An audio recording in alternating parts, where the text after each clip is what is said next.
the past, but we stood up to the challenge and we came out to do this glorious games. What was it like spending time with girls over the past few days? Oh, it's been beautiful. Like, we got to build better relationships.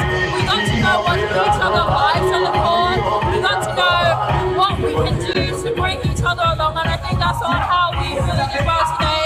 And I think we all played for each other today. I have to definitely give props to Biscuit because she came out and she rocked on to it. Now the Sunshine Girls needed to win this series to definitely hold on to their number 2 ranking. Do you think we can make the next step and go to number 2?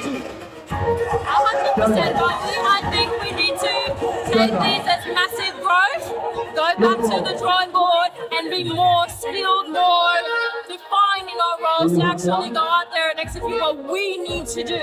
But still be mindful of what our opponents, but still 100% go out there and deliver.